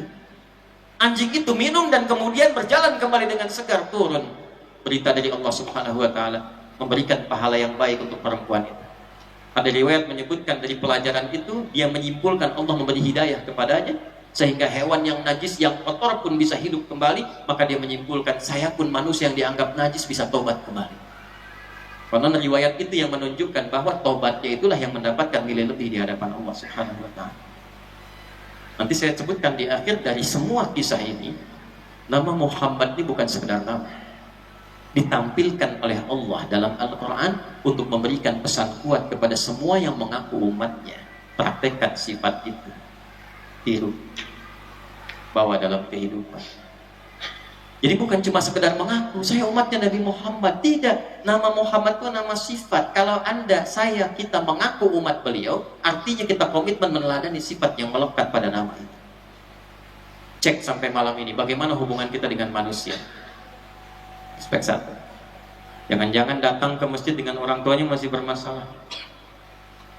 Ibunya menangis karena sebab anaknya belum minta maaf sampai hari ini. Hati-hati. Buka Al-Adabul Mufrad tuh. Ya, karya Imam Al-Bukhari. Coba dilihat di bagian topik pertama tuh, kalau nggak salah nomor hadis 13 tuh, paling kanan sebelah bawah. Itu ada anak pengen hijrah, udah berangkat, temennya ngaduin, anak muda tuh, remaja. Temennya ngadu ke Nabi, ya Rasulullah, si fulan berangkat tapi ibunya masih nangis. Bapaknya juga nangis. Dipanggil anaknya oleh Nabi, irji', pulang kamu, bikin bapak ibumu tertawa seperti engkau telah membuatnya menangis. Jadi semua aspek itu diperhatikan. Kalau mengaku umat Nabi Muhammad SAW, cek hubungan dengan makhluk, dengan orang tua dengan anak, ya, dengan tetangga, dengan kerabat, dengan karyawan di kantor. Hubungan sesama muslim, hubungan sesama manusia, muslim dengan non muslim, muslim dengan muslim. Coba cek, saya ini agak bingung sebetulnya. Heran saya. Tapi kalau ngaji lagi, saya baru paham apa yang disampaikan Nabi. Kok sekarang bisa ada yang mengaku sama-sama umatnya Nabi Muhammad, tapi saling mencela, saling merendahkan, dan dengan bangganya mengatakan, saya pengikut sunnah Nabi, saya pengikut Nabi Muhammad, saya umatnya Nabi Muhammad. Sejak kapan Nabi mengajarkan permusuhan? Sejak kapan Nabi mengajarkan celaan? Innamal mu'minuna ikhwah. Semua orang kalau sudah mengatakan beriman, bersaudara. Itu diperjelas lagi di Quran surah ketiga Ali Imran di ayat ke-103. Fa asbahtum bi ni'matihi ikhwana. Kalian mesti beda dengan jahiliyah, kata Allah. Kalau sudah beriman, jahiliyah itu dulu banyak musuhan. Banyak bermusuhan, dikit-dikit musuhan, dikit-dikit perang, dikit-dikit musuhan, dikit-dikit bunuh. Satu mati di sana, sini juga mesti mati. Di Mekah demikian, ke Madinah demikian, Aus dan Khazraj. Ratusan tahun. Begitu beriman turun ayat. Wa'tasimu bihablillahi jami'an wala wadhkuru ni'matallahi 'alaikum idh kuntum a'da'an fa'allafa baina qulubikum fa asbahtum bi ni'matihi ikhwan. Dulu sebelum kalian beriman, kalian banyak musuhan, mencela, menghina, merendahkan, menyakiti, persekusi sampai eksekusi. Itu belum beriman. Ketika kalian mengaku beriman, kata Allah, dipersaudarakanlah dengan iman itu. Fa asbahtum bi ni'matihi ikhwan. Dan ikhwan itu diambil dari kata ukhuwah, dari kata yang berarti satu hubungan seperti nasab, seperti saudara, seperti saudara sebapak. Memang kita itu saudara sebapak. Bapak kita yang tertinggi namanya Nabi Adam. Makanya di Quran disebutkan 7 kali Bani Adam, supaya 7 hari dalam sepekan itu kita merasa bersaudara tuh sesama anak Adam. Jadi kalau Anda mau mencela teman Anda, rasakan itu saudara Anda. Apalagi beriman. Ya. Maaf Pak, maaf nih. Bapak punya saudara tuh. Saudara sekandung. Ya, saudara sekandung. Saudara sekandung. Dihina oleh orang, dibela nggak? Dibela. Kalau dia sakit, dibantu nggak? Dibantu. Kalau dia susah, dibantu nggak? Dibantu. Kenapa? Saudara. Sepanjang sudah beriman, ini Allah yang sampaikan, hei umatnya Muhammad, hei yang katanya Nabi Anda Muhammad, kalau sudah beriman, Anda bersaudara. Dan menjadi tidak etis kalau sesama saudara itu saling merendahkan, saling mengganggu, saling mengecilkan, saling menuduh, bikin hoax. Nggak ada ceritanya. Makanya hubungan kita antar saudara itu selalu dibuka di Quran dengan iman. Dengan iman. Ini lisan nih, mulut nih. Apa fungsinya mulut? Bicara itu yang biasa, tapi kalau sudah beriman, itu lisannya dibuka dengan iman dulu. Coba ngajinya kita tamatin, kita hatamin tuh. Buka Quran 40, Quran surah 49 Al-Hujurat ayat 11 tuh. Ya ayyuhalladzina amanu, imannya dulu. Hei semua orang yang telah merasakan beriman. Kita perdalam dengan nahu nih. Ya harfun nida linida'il qarib wal mutawassit wal ba'id. Huruf panggilan memanggil yang dekat, yang menengah dan jauh. Disebutkan 361 kali dalam Al-Quran. Ayyuha disebutkan 150 kali dalam Al-Quran. Ayyunya munada, fungsinya menguatkan sebuah hukum. Haknya tanbih, mengingatkan hukum. Alladzina disebutkan 1080 kali dalam Al-Quran. Mencakup semua tanpa kecuali. Laki-laki, perempuan, besar, kecil, tua, muda. Hei semua tanpa kecuali. Laki-laki, perempuan, besar, kecil, tua, muda, sepanjang kalian punya iman, dimanapun kalian berada, dekat, menengah, ataupun jauh, aku ingatkan, kata Allah, aku kuatkan hukum ini. La yasrab qaumin qaum. Jangan saling mencela. Kalau sudah merasa beriman, lisannya gunakan pada yang baik-baik. Turunlah petunjuk dari seorang Nabi Muhammad SAW. Gimana menggunakannya ya Rasulullah? Man kana yu'minu billahi wal yawmil akhir falyaqul khairan aw liyas. Yang merasa beriman pada Allah dan hari akhir dan yakin akan dihisab, katakan mulutnya yang baik-baik. Kalau tak mampu dia, coba cek sekarang, ada nggak tuh sifat itu dipraktekkan dalam kehidupan? Timbang persoalan kunut aja satu dengan yang lainnya sampai nggak ke masjid. Padahal yang salah bukan kunutnya, yang salah kurang ilmunya. Ini pernah, kenapa saya sampaikan di sini? Insya Allah enggak ya, enggak beda. Hah? Insya Allah enggak di sini. Saya baru datang dari Timur Tengah tuh. Saya punya kebiasaan, saya ajak tuh kerabat saya, kita jalan-jalan. Saya mau safari, pengen lihat masjid-masjid sekitaran. Subuh tiba-tiba saya masuk tuh ke satu komplek. Saya bingung kenapa kok warga kompleknya pada keluar pindah masjid lain. Saya tanya, Bang, ini kenapa pada keluar? Kita belum tahu juga, kita sholat deh. Begitu sholat selesai, saya pikir nggak ada yang aneh di sini. Begitu kita cross check lagi, kenapa Pak keluar tadi? Bid'ah. Bid'ah yang mana ya? Kenapa Pak? Kunut nih. Oh, la ilaha illallah, musibah. Musibah. Ya.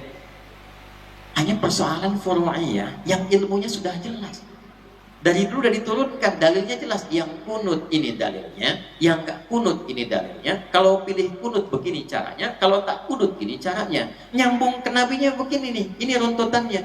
Yang kunut dalilnya dari mana? Buka Sunan Abu Dawud, buka kemudian At-Tirmidzi, nyambung kemudian ke Al-Hasan, ada hadis Ibnu Umar, ada hadis Ibnu Abbas radhiyallahu taala anhuma. Kemudian bacaannya diajarkan Nabi, yang menyaksikan cucunya Nabi Hasan bin Ali radhiyallahu taala anhuma. Allamani Rasulullah sallallahu alaihi wasallam, Nabi SAW telah mengajarkan kepadaku kalimatin, beberapa kalimat doa yang aku bacakan khususnya dalam witir, nanti dipakai sebagian dalam subuh. Ada yang praktekkan di maghrib, hadis Al-Bukhari-nya dipraktekkan nanti kemudian di Maliki, yang memilih versi sebelum ruku, bacaannya menggunakan sir. Imam Syafi'i menggunakan bacaannya dengan jahar, digunakannya kemudian ba'da ruku. Apa bacaannya? Allahumma hdini fi man hadait, wa afini fi man afait, wa tawallani fi man tawallait, wa barik li fi ma a'tait, wa qini syarra ma qadait, fa innaka taqdi wa la yuqda 'alaik, fa innahu la yadhillu man walait, wa la ya'izzu man 'adait, tabarakta rabbana wa ta'alait. Kalau berjamaah, Allahumma hdina fi man hadait, wa afina fi man afait, wa tawallana fi man tawallait, dan seterusnya sampai akhir.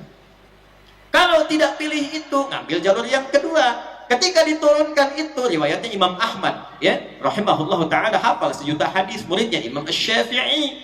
Kata Imam Ahmad, turunnya itu riwayat, pada asalnya Nabi berdoa selama sebulan penuh. Di situ memohon kepada Allah untuk menghukum Bani Zakwan, beberapa yang lain, karena menipu, minta disampaikan guru dari Nabi, dikirim 70 orang, ternyata nyampe di Urmaunah, dieksekusi semuanya.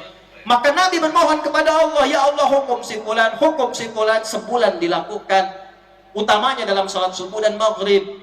Maka turunlah Ali Imran ayat 128, laisa laka minal amri syai'un aw yatuba 'alaihim aw yu'adzibahum fa innahum zalimun. Muhammad, engkau tidak punya hak untuk menghukum orang atau memberi hidayah pada orang, engkau hanya mengingatkan saja. Makanya nanti turun ayat fadzakir innama anta mudzakir lasta 'alaihim bimusaitir. Maka dari situ Nabi berhenti, tapi mengajarkan kemudian beberapa kalimat kepada cucunya Al-Hasan. Riwayat satu Nabi pernah membacakan, riwayat kedua Nabi tidak melakukan. Imam Ahmad mengambil tidak melakukan, tapi menyimpulkan kunut itu dilakukan kalau ada peristiwa penting saja. Karena sebelumnya Nabi nggak kunut, datang peristiwa itu Nabi kunut. Setelah itu ada riwayat melakukan, ada riwayat tidak melakukan lagi. Kesimpulan Imam Syafi'i, Imam Malik tetap mengamalkan sepanjang ada dalil. Kesimpulan Imam Ahmad, diamalkannya saat ada kejadian besar yang butuh doa dan support besar, seperti kejadian di Palestina sekarang. Dalilnya dua-duanya ada, cuman pilihan saja. Dari dulu nggak ada Imam Ahmad mengatakan Imam Syafi'i bid'ah nih. Nggak ada. Dan saya belum pernah dengar sepanjang riwayat Imam Ahmad ngaji ke Imam Syafi'i. Imam Syafi'i kan gurunya, ikut tuh Imam Ahmad. Belum pernah saya dengar Imam Ahmad jamaah Imam Syafi'i. Imam Syafi'i jadi imam, begitu kunut Allahumma hdina fi man hadait, kata Imam Ahmad bid'ah. Enggak ada. Jangan potong videonya nih. Sebaliknya Imam Abu Hanifah memilih enggak kunut sama sekali. Makanya di mazhab Abu Hanifah enggak ada kunut. Kenapa? Ngambil riwayat asal, Nabi enggak kunut, selesai. Cuma pilihan aja. Ya. Imam Syafi'i datang ke tempat Imam Abu Hanifah. Imam Abu Hanifah sudah meninggal karena wafat tahun 150 Hijrah. 150 Hijrah Abu Hanifah wafat, Imam Syafi'i baru lahir. Ketika tumbuh dewasa berkembang jadi mufti, mendatangi tempatnya, maka muncul dua muridnya. Dua murid Abu Hanifah masih hidup, namanya Imam Abu Yusuf dan Imam Muhammad. Datang ke situ, bawa murid. Tiba Imam Abu Yusuf dan Imam Muhammad meminta Imam Syafi'i jadi imam pas subuh. untuk menghormati tamu dan ulama besar. Silahkan katanya jadi imam. Muridnya langsung komen, menang kita nih katanya. Kebiasaan tuh, guru biasa-biasa, murid pengal. Yang paling kenceng kan biasanya muridnya tuh. Gurunya mungkin biasa-biasa aja. Ya. Tapi kalau ada gurunya juga luar biasa lah ya. Guru kencing berlari, murid udah tuh, kalau berlari kan kemana-mana tuh ya. Ini problemnya. Maka apa yang terjadi? Kata muridnya, kita menang nih. Ternyata Imam Asy-Syafi'i tidak baca kunut pada masa itu. Begitu selesai, murid langsung tanya, interupsi itu, guru kenapa tadi nggak baca kunut? Apa kata Imam Syafi'i? Saya menghormati pendapatnya Imam Abu Hanifah yang memilih untuk tidak kunut dan dipraktekkan di sini. Disitulah jadi fiqih. Kita di sini ngajinya apa? Misalnya Syafi'i, kunutan tuh. Ketiba kemudian kita datang ke satu tempat yang tidak kunut di situ, imamnya nggak kunut, maka kita pun ikut tidak kunut. Dan jangan sujud sahwi. Karena hadisnya jelas, innama ju'ilal imamu liyutamma bihi fa qira'atul imam qira'atul ma'mum. Imam dijadikan untuk diikuti. Maka semua yang dikerjakan imam, makmum tinggal ikut, pahala ikut. Sebaliknya, antum nggak kunut, datang ke satu masjid, imamnya kunut, ikut kunut. Dan fatwa ulama begitu. Itu yang di mazhab Hambali sekarang di Saudi. Syekh bin Baz rahimahullah sudah meninggal, Syekh Utsaimin sudah meninggal. Fatwanya sama. Kalau imamnya kunut, makmum walaupun dia nggak ikutnya, bukan paham bukan kunut, tetap mengaminkan di belakangnya, ikut imam. Imam, Allahumma hdina fi man hadait, makmum amin. Wa'afina fi man afait, makmum. Dan ustadz pun jangan bawa mazhab sendiri. Ikuti mazhab yang berkembang di daerahnya. Saya ngajar di Malaysia. Malaysia mazhabnya Syafi'i. Saya imamin pakai mazhab Syafi'i. Tapi saya di Tripoli diangkat jadi amin khutbah. Sana Maliki mazhabnya. Saya praktikkan Maliki. Antum punya pemahaman, datang ke satu tempat di wilayah itu pemahamannya sudah Syafi'i. Antum datang bawa Hambali ikut. Dan gak ada hubungan dengan ormas. Ormas itu bersaudara, saling menyatukan, saling memudahkan untuk membawa nafas keislaman yang baik. Allahumma hdini fi man hadait. NU. Nah, ini yang repotnya tuh. Kalau kunut NU nggak kunut Muhammadiyah. Zaman Nabi belum ada. Dan dua-duanya ormas bagus, nggak ada masalah. Kita doakan untuk saling bekerja sama dan memakmurkan bangsa, itu yang paling penting. Nah, itu ngajinya yang harus diperdalam supaya apa? Pancaran sifat Muhammad kita praktekkan. Ini baru sesama muslim. Itu masih mending kunut tuh, nunggu rakaat terakhir. Ada yang baru mulai rakaat sudah ribut. Gara-gara bismillah tuh. Baru dibuka udah ribut tuh. Umat sekarang wajah-wajahnya tuh. Padahal hadisnya jelas. Kurang lebih ada yang hitung 70 hadis dibagi 4 bagian. Ada yang jahar, Bismillahirrahmanirrahim. Ada yang silent. Bismillahirrahmanirrahim. Maaf ya, kalau silent, sir, itu nggak usah ditempelin ke mic. Bismillahirrahmanirrahim. Alhamdulillahirabbil alamin. Itu sama saja dengan jahar, Joni. Sir itu Anda yang dengar, kalau diperdengarkan ke orang, jahar namanya.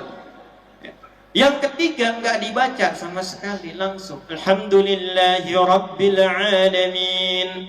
4 baca rakaat pertama dengan jahar, riwayat Abu Hurairah. Dan yang keduanya tidak dibaca sama sekali. Bismillahirrahmanirrahim. Rakaat pertama. Rakaat kedua nggak dibaca, langsung hamdalah. Alhamdulillahirabbil alamin. Dan keempat-empatnya jalur ke nabinya ada dan dijelaskan. Ini kapan Nabi baca jahar, kapan sir, kapan nggak dibaca. Riwayatnya penyebabnya ini, asalnya di sini, tempatnya jelas. Tinggal dipilih. Keempat-empatnya disebut manhaj, at-tariqul wadih. Semua sumbernya nyambung ke Nabi dengan jelas. Tapi saat kita praktekkan, kan mesti pilih salah satu. Nggak mungkin 4-4-nya dibaca. Imam besar Masjid Al-Mukhlisin mengimami sholat subuh dengan 4 versi utama, 70 hadis, sehingga masjidnya disebut sunnah banget. Bismillahirrahmanirrahim. Bismillahirrahmanirrahim. Tidak dibaca sama sekali. Mesti pilih salah satu. Ketika Ketika dipilih salah satu, disingkat ma dhahaba ilaihi al-Malik. Apa yang cenderung diambil oleh Imam Malik?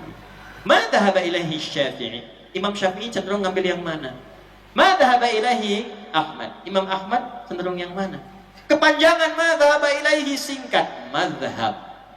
Madhhab. Jadi madhhab itu bukan kelompok, bukan pilihan sendiri, bukan otak-atik sendiri, nggak ada. Jangan bikin kaidah yang aneh-aneh.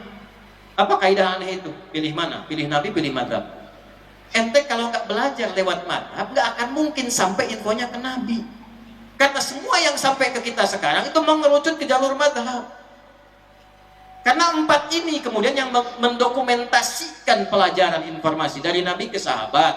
Sahabat banyaknya mengingat, jarang sekali yang mencatat, karena ingatannya itu luar biasa tajam. Tajam.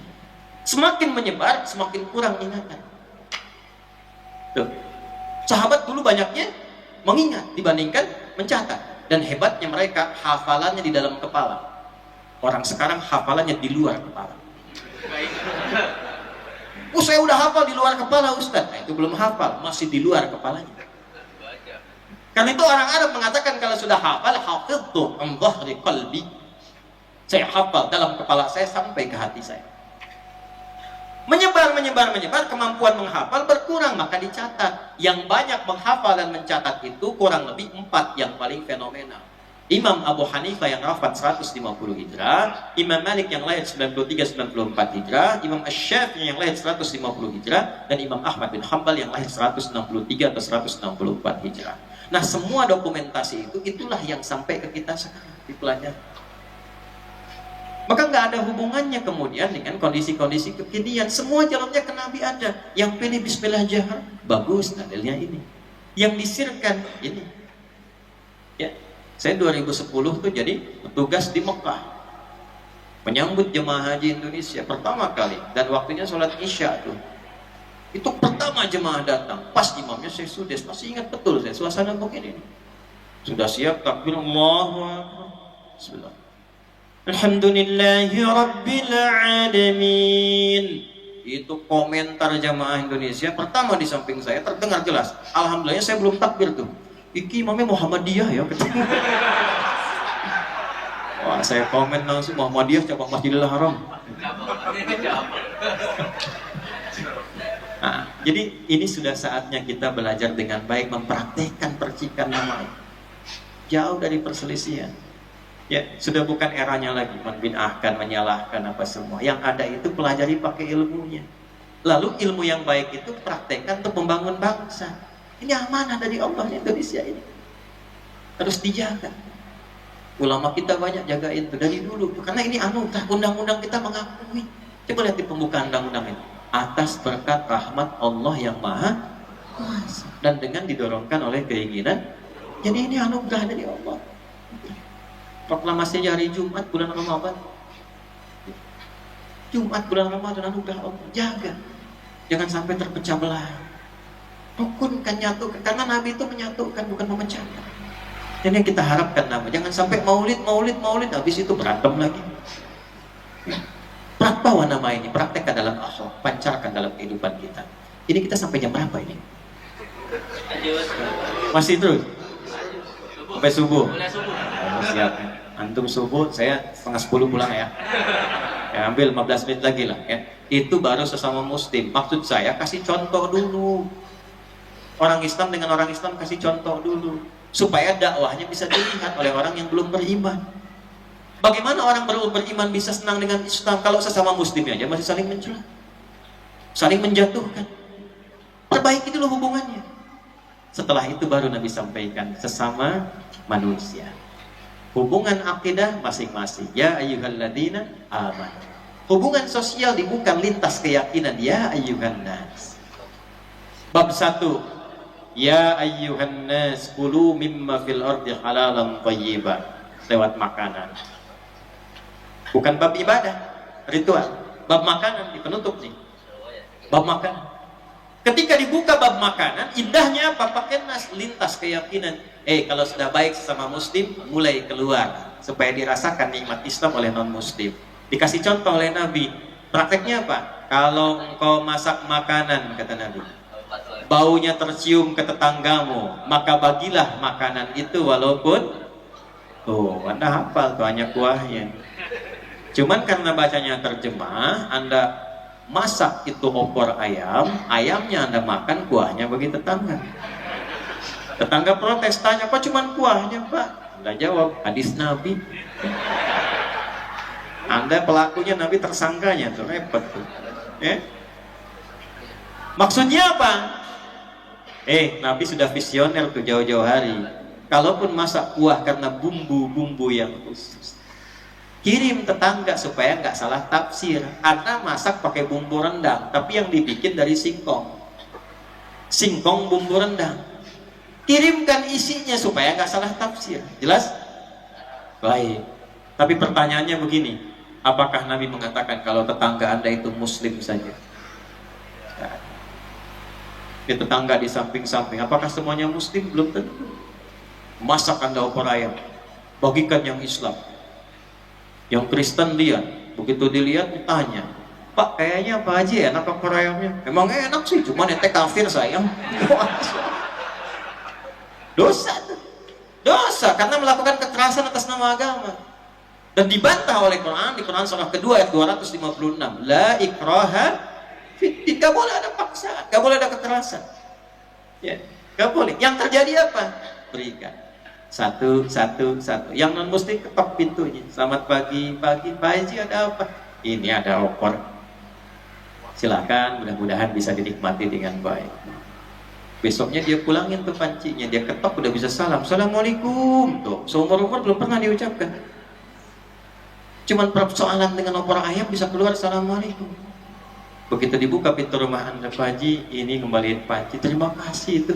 Ini enak banget, bukan enak. Ini Islam yang perintah. Nabi Muhammad yang ngajarin berbagi. Itu dengan menggunakan opor, dia kenal rasanya. Teman saya namanya ada Syekh Al-Farisi dari Kuwait, seorang dai besar dari dunia global. Itu saat melihat film fitnah yang dibikin oleh orang Belanda yang merendahkan dan menghina Nabi, beliau langsung terbang dari Kuwait ke Belanda. Apa yang dilakukan? Beliau di booking restoran paling mewah, paling mahal, paling bagus. Kemudian diundang orang itu untuk makan. Ya, dan orang Belanda senang kalau begitu. Makan. Itu sepanjang diundang sampai makan, nggak pernah bicara apapun, nggak menerangkan Islam, nggak membela Nabi, nggak apa. Makan aja. Sampai bingung Belandanya. Ketika bingung dia tanya, sebenarnya mau Anda apa? Enggak, saya cuma ngajak Anda makan. Ya. Itu sampai di apa yang diinginkan di servis sampai bagus. Lalu bertanya dalam bingungnya itu, siapa yang menginspirasi Anda berbuat begini? Maka dijawablah, yang mengajarkan saya seperti ini adalah orang yang Anda rendahkan dalam film yang Anda buat itu. Itu cuma dengan kalimat itu dan akhlak yang dipraktekkan. Babnya makanan, asyhadu an la ilaha illallah, asyhadu anna Muhammad rasulullah. Masuk Islam orangnya, kemudian diajak untuk umrah, untuk haji, ketemu dengan imam-imam Masjidil Haram, sekarang jadi dai di Belanda. Babnya makanan. Itu pancaran dari Muhammad, sifat kasih itu yang dibawa. Sifat kasih itu yang kita praktekkan. Jadi kalau tadi kita antarkan, kemudian dia kembalikan pancinya, Anda jawab, Nabi Muhammad yang mengajarkan saya begini. Senang dia. Terus dia tanya lagi, kira-kira hari ini Nabi Muhammad ngajarin masak opor lagi enggak? Jelas ya?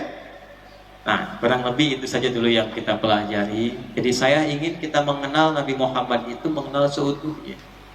Bukan hanya dengar cerita, dengar nabinya, tapi kita punya kesimpulan malam hari ini. Nama ini bukan sekedar nama, tapi memberikan pelajaran tentang sifat-sifat mulia yang menata perilaku kita lebih baik dan menjalin hubungan yang mulia di antara kita semua. Siap mempraktekannya? Nah, pertanyaan besarnya, kenapa Nabi Isa memperkenalkannya dengan nama Ahmad bukan dengan nama Muhammad? Itu lain waktu kita akan bahas sampai kita menemukan keagungan di balik itu semua, insyaallah. Kita berdoa pada Allah Subhanahu wa taala. Mudah-mudahan doa kita dikabulkan oleh Allah, hajat kita dimudahkan oleh Allah, dan terkhusus Pak Ketua Umum DKM Mukhlisin ini, ya Dr. Fadil, disembuhkan oleh Allah Subhanahu wa taala, disehatkan dalam aktivitas beliau. Allahumma taqabbal minna innaka antas samiul alim wa tub 'alaina innaka antat tawwabur rahim.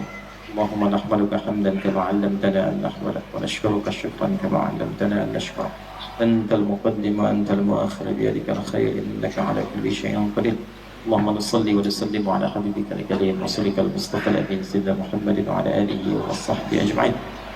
ربنا لا تدع لنا في مقامنا هذا وفي كل مقام ذنبا إلا غفرته. Ya Allah, jika ada pendosa hadir di pengajian malam hari ini, jangan biarkan dia pulang kecuali Kau telah ampuni seluruh dosa-dosanya. Wala hamman illa farajtah, jika ada yang datang membawa kegelisahan, jangan biarkan dia pulang kecuali Kau telah tenangkan keadaan hatinya. Wala dainan illa qadaitah, jika ada di antara jamaah yang datang terlilit oleh utang piutang, maka mohon limpahkan rezeki kepadanya untuk dapat melunasi utang-utangnya. Wala asiran illa yassartah, jika ada di antara kami yang datang membawa kesulitan di keluarganya, kehidupan rumah tangga, sosial, pekerjaannya, maka mohon ya Allah dengan keikhlasan amalannya, angkat dan hilangkan seluruh kesulitannya. Allahumma ja'al jam'ana hadza jam'an marhumah wa tafarraqana min ba'di tafarruqan ma'sumah. Ya Allah, jadikan perhimpunan kami malam hari ini perhimpunan yang dihiasi cinta kasih, dan bila pun kami berpisah, jadikan perpisahan kami menyatukan kami kembali dalam kebaikan. Allahumma ya Allah, alif baina qulubina ya Allah, tahid bisafika ya arhamar rahimin wa jannibna minat tafraqah. Ya Allah, lembutkan hati kami ya Allah, terutama umat Islam di Indonesia ini untuk bersatu dalam kebaikan. Jauhkan kami dari perpecahan ya arhamar rahimin. Wakhfad biladana Indonesia waj'alna baldatan thayyibatan wa tardaha. Ya Allah, jadikan negeri kami yang kami cintai Indonesia ini negeri yang makmur, negeri yang sejahtera, negeri yang rukun, dan Kau ridha dengannya. Wahfad umara'ana waja'am udala. Ya Allah, berikan hidayah pada para pemimpin, penyelenggara negara, agar mereka dapat berlaku adil, bersikap positif, dan mengingat bahwa mereka akan wafat dan dihisab. Ringankan hisab mereka di hari kiamat ya Allah. Berikan kesadaran dan hidayah ya Allah. Wahfad ulama'ana waja'alhum ya Allah mukhlasin lakaddin. Ya Allah, jaga para ulama kami, sehatkan mereka, ikhlaskan mereka dalam berdakwah. Berikan hidayah pada mereka untuk mencerahkan umat, jauhkan mereka dari perpecahan ya Rabbal Alamin. Allahumma ya arhamar rahimin, unsur ikhwatana fi Falastin. Allahumma zid quwwatal mujahidin. Allahumma zid quwwatal mujahidin. Allahumma zid quwwatal mujahidin fi Falastin لتحرير مسجد الأقصى يا رب العالمين. وخفف حسابنا يوم القيامة عن ضعفنا في نصرتهم ونصرة الأقصى يا رب العالمين. Ya Allah, tambahkan kekuatan pada para pejuang di Palestina. Ya Allah, tambahkan kekuatan pada para pejuang di Palestina. Ya Allah, beri mereka kemampuan untuk membebaskan Masjid Al-Aqsa. Sabarkan keluarga mereka, jadikan para wafat mereka syuhada. Ya Allah, ampuni dosa kami, ringankan hisab kami di hari kiamat. Yang tak mampu untuk mereka kecuali dengan doa-doa ya Arhamar Rahimin. Allahumma khfad wa barik ya Allah hadzal masjid waj'al barakatan kamilah ya Arhamar Rahimin. Ya Allah, berkahi masjid ini, berkahi masjid ini dengan keberkahan yang sempurna. Jauhkan dari berbagai perbuatan maksiat yang terjadi di masjid ini ya Rabbal Alamin. Allahumma barik ya Allah kulla mu'tamilih ya Arhamar Rahimin. Ya Allah, berkahi orang-orang yang memakmurkan masjid ini, dari DKM-nya, pendirinya, inisiatornya, sampai dengan jamaah ya Rabbal Alamin. Rabbana atina fid dunya hasanah wa fil akhirati hasanah wa qina adzabannar. Wa sallallahu ala sayyidina Muhammad wa ala alihi wa sahbihi ajma'in. Wa akhiru da'wana subhanakallahumma rabbana wa bihamdika nashhadu an la ilaha illa anta nastaghfiruka wa natubu ilaik. Walhamdulillahi rabbil alamin. Saya cuma minta dua permintaan. Satu, keluar dengan tertib, rapi, jangan tinggalkan sampah. Dan saya minta dibukakan akses supaya agak lebih nanti kembali dengan mudah. Kedua, mohon titip doa ya dalam sujud-sujud antum supaya Allah mengampuni dosa-dosa saya. Assalamualaikum warahmatullahi wabarakatuh.